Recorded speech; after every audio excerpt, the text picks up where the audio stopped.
Dr. Matney, thank you for your time, number one. I appreciate it. David, you're welcome.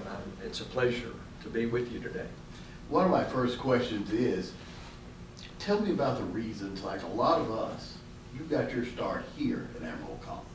Well, I tell you, I grew up in Amarillo, and I went to Amarillo High School, graduated in 1967, and that's when Amarillo High School was on Polk Street. Yes, sir.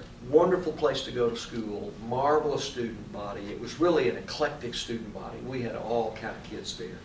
And so we had a real loyalty to that school, but my dad, who was a principal, my mother was a teacher, my dad was a principal, and he said, now Paul, we want you to go to college and we'll help you anywhere you want to go, but remember, right there on Washington Street is Amarillo Junior College. He always called it Amarillo Junior College. Well, we haven't been a junior college since the 1960s. Right. But I knew that this was a quality place. And I graduated when I was 17, and I really wasn't ready for a 30,000 or a 40,000 student. So I elected to stay at home, save some money, and get a great start. And I've always said it's one of the best decisions I ever made. I had a marvelous experience at Amarillo College. And David, we could get up right now. I could take you to every classroom that I sat in that fall of '67, spring of '68. I could tell you the name of the class, and I could tell you the instructor. And I can't do that at the University of Texas where I went to finish. But AC's been a great place ever since I walked on the campus. And just like a lot of young students here who got their start here, I want to ask you about someone like me who's come back to Amarillo College. I know you've had a career in television. You could have taught down at your alma mater, University of Texas. You could have taught at West Texas A&M or West Texas State as it was known then. What brought you back to Amarillo College to teach and to continue? Well, teaching was something, David, that I was not going to do. People used to ask me when I was in high school, you know, what are you going to do? And I would always say, well, I'm not real sure yet, but I'm not going to teach. My mother's a teacher, my dad's a principal. I've lived that all my life, and I'm not going to teach. Well, I wanted to be in television news. I wanted to be a television reporter and anchor, and then become a television news director in a market about the size of Amarillo. So I went my freshman year here, transferred to UT Austin, majored in journalism, broadcast journalism, but I came back in the fall of 1971, decided to work on my master's at WT, and I became a teaching assistant. So I walked in, I had just turned 22 years old. I had a fresh bachelor's degree in hand. I walked in, I could see the classroom now with Speech 101, public speaking at WT, as a teaching assistant. And the first student that I saw when I walked in, he might have been 28, but to me he looked 45. And I remember thinking to myself, what on earth have I gotten myself into? Jiminy Christmas. But great experience. I fell in love with teaching.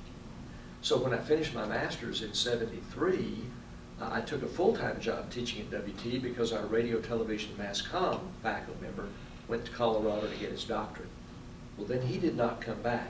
So I spent a total of 8 good years teaching at WT, but I had a chance to come here. And I could join a department that had a cable television station. It had at that time a 30,000 watt FM 90 station.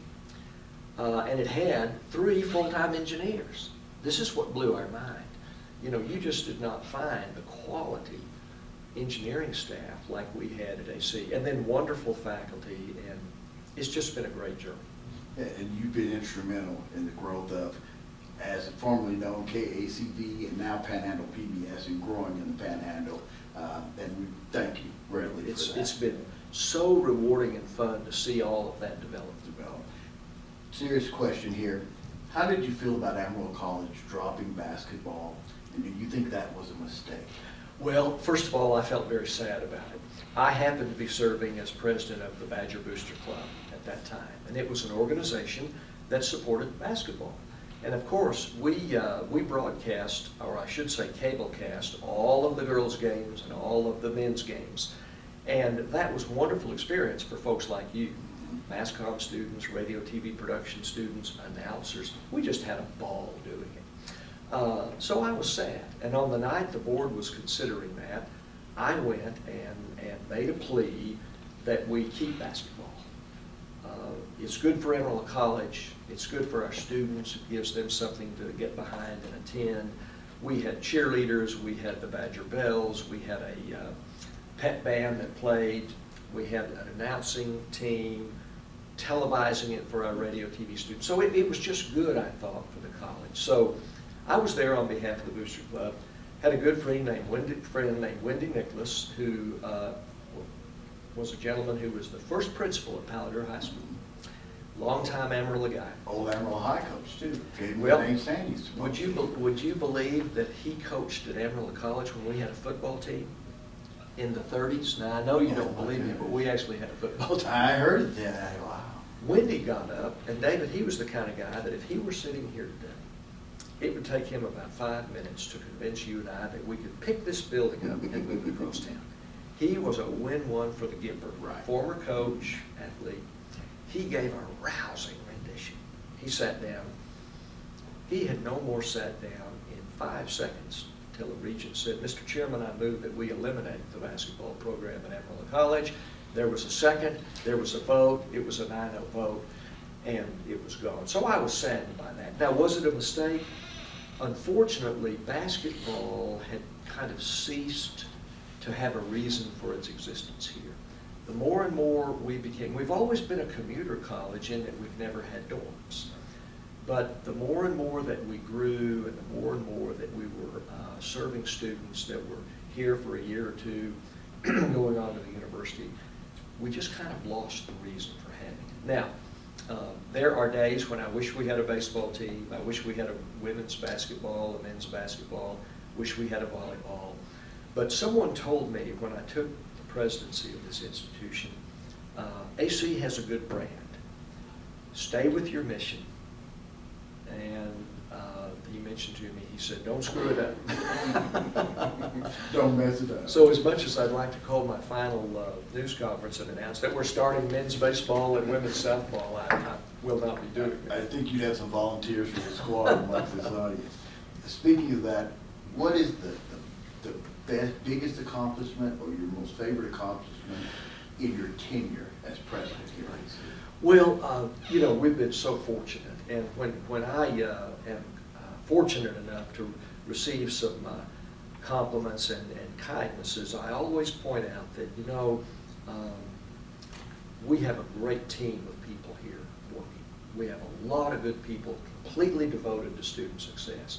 So I give our employees a lot of that credit. I think Amarillo College has 2 primary strengths. One is our employees, our people, and that includes our students. We are privileged to get to work every day with students that put their trust in us. And they come out to our campuses, and some of them are on their way to a university and a professional career. Others are on their way to a very good job by acquiring a skill and getting a job that pays well, that can support a family, so they can feel good about themselves, become a productive tax-paying citizen. And that's a real joy to have a part in that. But I think those are 2 of our greatest strengths. We have a strong leadership team. I'm very proud of our president's cabinet. We have a very dedicated faculty. We have some folks here that could teach anywhere. And we are a teaching institution. We don't concentrate on asking them to do a lot of research, but we do ask them to be good teachers for the benefit of our students. Now, I would be remiss if I didn't talk about the excellent administrators and classified staff. It takes a good community to make a good community college. So I'm really proud of all those things. I like that statement. What would you like to see for Amarillo College in the future? That's easy for me. I think the college is well positioned now. We've got a great senior leadership team, and so whoever is fortunate enough to come in here and be hired by our Board of Regents as president, my hope is that they will continue this critical priority of student success and completion. I think we've done a reasonably good job, David, of access, and that means being accessible to students. We have a lot of first-generation students here. We've got a lot of students that are on their way to a university, but a lot of students that are looking for that skill acquisition to get a good job. But none of that is going to pay off for the student unless they stay here and finish that degree. Finish that certificate in aerospace manufacturing, get a job at Bell Helicopter. Finish that associate degree in nursing, get a job in nursing at BSA or Northwest or wherever. Finish that legal assisting associate degree and go to work for a law firm. Transfer to our major transfer institutions. We're very proud that WT is number 1. Number 2 of our transfer institutions that our students go to is Texas Tech, and you would expect that. Yes. 3 is Texas A&M. 4 is the University of Texas at Austin. Number 5 is the University of North Texas. Number 6 is Texas State in San Marcos, and then 7, 8, and 9 right in there together, UT Arlington, Angelo State, and Midwestern State in Wichita Falls. So I think that if we can keep our eye on the ball in the future, and the eye on that ball is serving students and doing everything in our power to help them succeed, complete their programs, then I think that we will be fulfilling our mission. So that's my hope. One last question, Doctor. What brought you to your decision to retire now, and what are your plans in retirement? Thank you for giving me that opportunity. I've been in higher education for 43 years, and you know, I wouldn't change a thing. I often say, well, every day was a great day. Well, you know, we all have some good days and we have better days. But it has been a marvelous journey for me, and 35 of those years, thank goodness, have been spent right here at Amarillo College, not counting my freshman year. And you know, when you're at my age, and I will be 65 years old this summer, you begin to think back on your career, and you think, well, you know, I think the college is positioned well, and I'm about ready to open a new chapter in my life, and my wife as well. So quite frankly, we're excited about opening that chapter and catching our breath. What are we going to do? Well, the first thing we're going to do is catch our breath and probably not run 90 miles an hour 24/7. We've got 2 grandkids growing up in Amarillo. They're 7 and 11, so we'll get to spend more time with them. We were both born in Amarillo, and we're going to stay right here. We would not want to live anywhere else. We're not big travelers, but we'll travel more because we'll be a little more free. And then I would like to come back and be able to serve the community in some ways perhaps that I haven't had time to. So whether that's through volunteer service or whether that is through serving on boards and so forth, I don't want to get up in the morning and have coffee and sit down for the rest of the day. You're not going to be in a sedentary retirement. No, you're going to be in motion. Couldn't a working do that. retirement, I guess you could say. And I think my dear wife expects that, but she's trying to hold in the reins and say, you know, don't overcommit and so forth. This is a great place. I will miss Amarillo College only every day for the rest of my life. And it's got a great, great future. Its best days are still ahead of it, I'm sure. Well, Dr. Matney, from the students, and I speak sort of for the faculty and everybody here at Amarillo College, we really thank you for your service. Thank you, David. You have presented a great example for us all of what Amarillo College can do for us. It's been my pleasure. Thank you very much. Thank you for your time this afternoon.